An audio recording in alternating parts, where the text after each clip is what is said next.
सुरभी किचनमध्ये तुमचं स्वागत आहे मैत्रिणींनो. तर आज मी शेवग्याची शेंग करणार आहे. ही बघा आपली झाडं आहे, शेवग्याची शेंग, वांग्याची भरपूर झाडं आहेत, आळूची पानं ही अजून पण भरपूर लावलेली आहे झाडं. तर आपण शेवग्याची शेंग करून घेऊया. त्यासाठी मी वाटण करून घेतले, शेंगा कापून घेतल्यात. हे बघा, कांदा आणि टोमॅटो परतून घेते पहिला तेलामध्ये. पहिली मी जिरीची थोडीशी जिरं टाकले, त्याची फोडणी दिली आहे. 1 मिनिटभर कांदा परतून लगेच टोमॅटो टाकला आहे.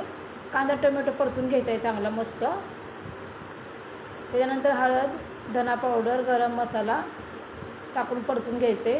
हे वाटण आहे, लसूण, खोबरं आणि कोथिंबीर, सुकं खोबरं आहे ते. थोडंसं पाणी टाकून वाटून घेतले. मीठ टाकायचे, चांगलं परतून घ्यायचं आहे मीठ टाकल्याच्यानंतर. चटणी टाकायची आपली, जेवढी पाहिजे तेवढी चटणी टाकायची आपल्याला.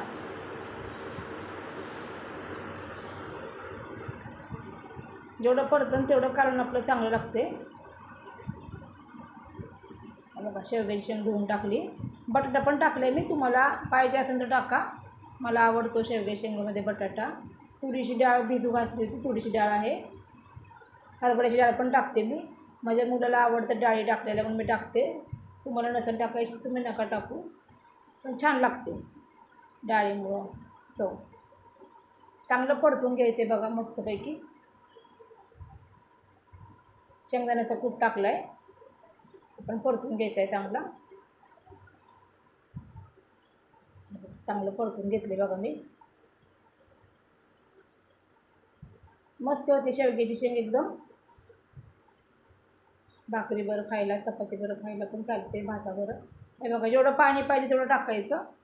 मला काही जास्त पातळ पण नव्हती, लपतबं करायची होती म्हणून मी एवढं पाणी टाकले.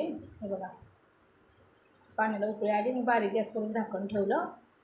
हे बघा, मध्ये एकदा बघितलं मी शेंग कशी झाली आहे, बऱ्यापैकी शिजत आली होती. नंतर मग उघडून बघितलं तर शेंग चांगली शिजली होती.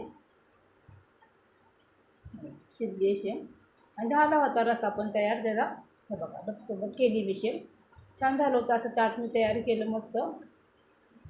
तर तुम्ही पण बघा अशी बनवून, तुम्हाला पण नक्कीच आवडेल. भाताबरोबर पण छान लागतो रसा शेवग्याच्या शेंगाचा.